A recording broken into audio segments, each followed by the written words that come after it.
All right, you guys may remember at the conclusion of the last section of reading we did, ending in line 33 of Book 1 of the Aeneid, there was a rhetorical exclamation about how hard it was to found the city of Rome.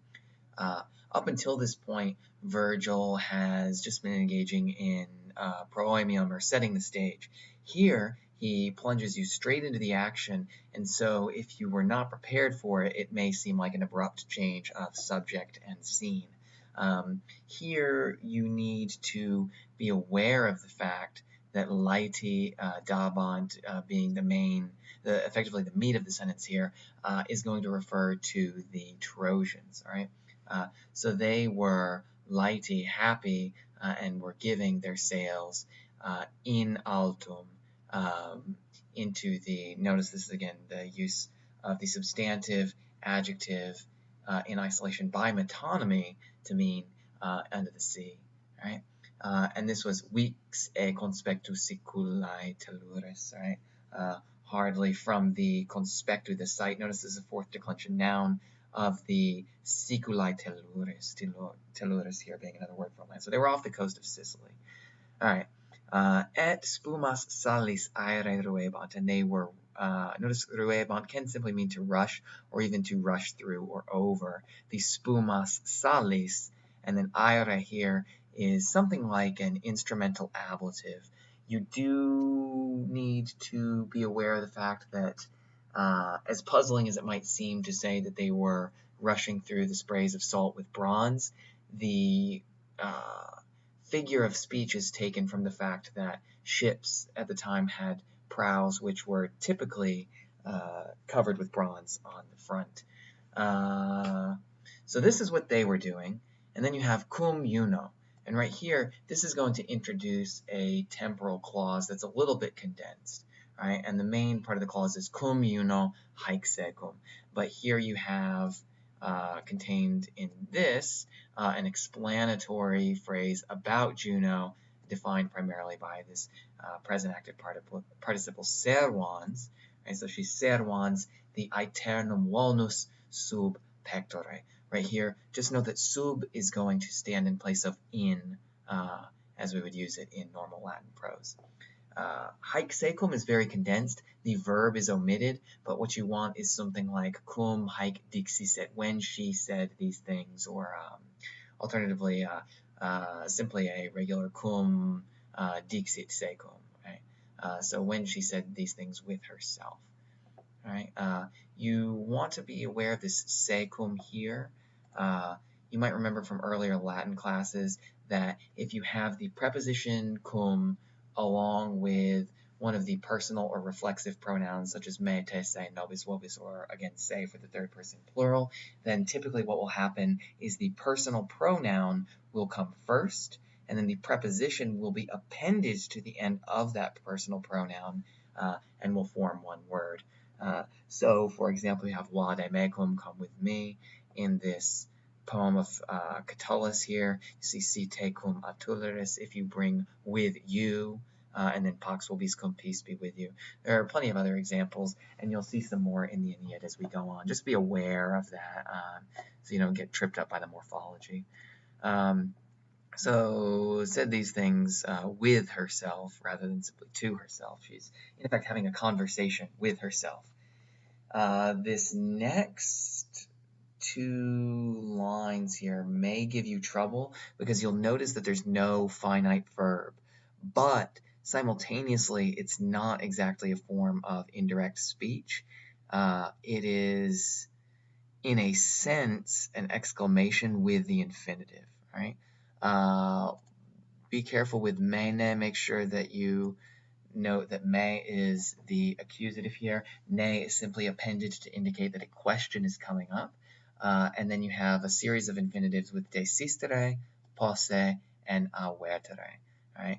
So notice she's exclaiming that she is to desistere, to quit from the incepto. I'll give you a hint and tell you that this is an ablative absolute, but otherwise I'm going to leave it to you guys and see how you translate it when we go over it in class.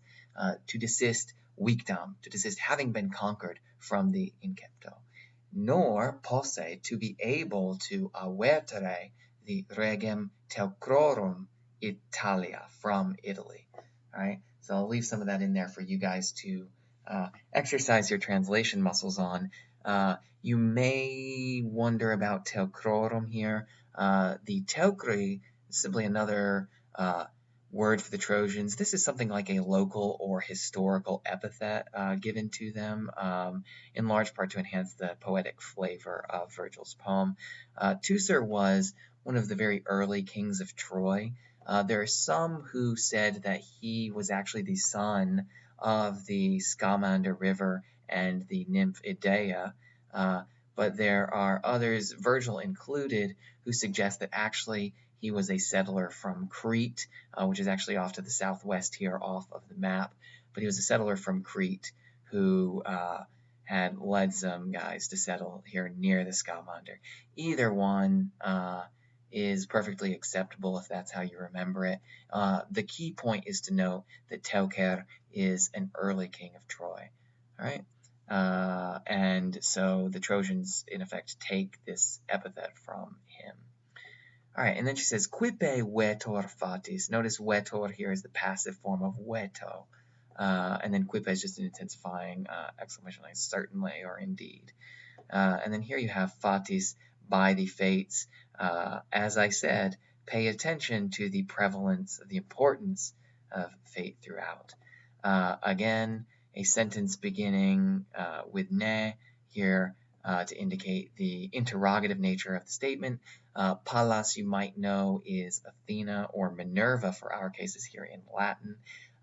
Here, this question is actually framed with, sorry, that's not the straightest line, with a finite verb in potuit. So Pallas was able to ex urre classem argivum. This you might have in your texts with an OM or a UM. This OM is a little bit more archaic, but what you need to know is that that is, again, that syncopated genitive plural, atque, and again, potuit is still your main verb.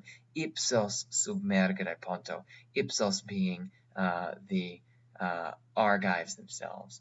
Argives is a localized epithet referring specifically to the people from Argos in Greece.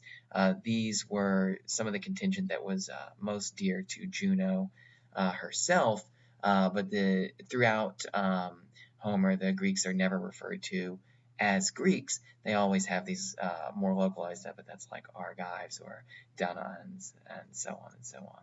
All right, so she was able to submergere. That one practically translates itself. Ponto here is another one of your words for the sea. And then ob on account of the noxam et furias ayakis oilei. And then unius qualifies ayakis oilei. Unius here is to indicate that it was on account of him alone. The story here about Oilean Ajax is that Ajax raped Cassandra. Some people say he simply dragged her away, but other accounts have it that he actually did rape her at the foot of an altar of Athena. Here you see in this old red figure vase the depiction of Cassandra in a suppliant posture, grabbing the legs of the statue of Athena in her very temple while Ajax commits the outrage. Be careful, though, because if you've read the Iliad, you know that there are two Ajaxes. This is somewhat confusing for people. Remember that Telamonian Ajax, Ajax the Greater, was the son of Telamon, as his name implies, but he was a good stout warrior. In some cases, he's referred to almost as the bulwark or the defense of the Achaeans, the Greeks. But after the death of Achilles, he thought that he deserved Achilles' armor, being the second best of the Greek warriors following Achilles, and so after Achilles' death, the best of the Greek warriors. But Odysseus, in his tricky fashion, managed to get the arms given to himself. So this Ajax went mad, killed a bunch of sheep thinking they were the rest of the Greeks, and then in shame finally killed himself. Oilean Ajax makes it to the end of the war in order to commit the outrage described here. Just note that Oilean Ajax, he's the oily guy, right? The slippery Ajax, the lesser Ajax. And it is on his account that all of the Greeks have a rough homecoming. Athena, Minerva, took her rage out on the rest of the Greeks, specifically because of that outrage. Here you have ipsa. This is referring back to Pallas, so she herself. Yakulata. Take note here that yakulor is a deponent verb, so this is active in sense. Notice that she has tossed the rapidum ignem. Athena, being the dear daughter of Zeus, is the only one who's actually able to use his thunderbolts and things like this. She disiecit rates evertitque aequaraventis. Good. And then ilum, this is going to refer back to Ajax. This ilum here will refer back to Ajax, right? So she corripuit ilum expirantem transfixo pectore flammas turbine, blah, blah, blah, blah, blah. This is a lot of action to manage. You'll notice that Ajax is described as expirantem with a transfixo pectore. And what is the expirantem? He's expirantem flammas, right? So he's breathing out flames with his heart transfixed. And she snatched him up with a turbine, like a whirlwind or a whirlpool, and then scopulo quin fixit acuto. She fixed him upon the scopulo acuto. And then Juno, returning to description of herself, begins with ast ego. This ast here is simply an intensified form of at, but, and then quae, a relative clause. In cedo here, to walk in or even perhaps to strut about, as the regina divum, and notice shortened genitive plural. Jovis quet sorore conjunx, both the sister and the wife of Jupiter. Here's your main verb, gero, I, wage, bella, una cum gente tot annos. Notice accusative of duration of time. And then the una cum gente, remember here that you have, in cases where you have an adjective modifying a noun in conjunction with the use of the preposition cum, typically cum will be between the adjective and the noun it modifies. Think, for example, about phrases like summa cum laude. And then she asks rhetorically, et quisquam, here, quisquam, anyone. And then watch out here for adoret. Your text might have adoret or adorat. If it is adoret, you'll notice that it is a subjunctive, and so the question is a little bit more vague. Something like, would anyone adore the numen unonis praeterea? Or alternatively, if it is simply adorat, and then you simply have, or does anyone adore the numen unonis? And then out, or, again, or does quisquam suplex, right? Or does quisquam, anyone, as a suplex, imponet, place upon, place honorem upon the ares. Remember, these are the altars. And of course, here honorem is used figuratively. They're not literally placing honor upon the altars. They are placing some votive offering which serves as honor.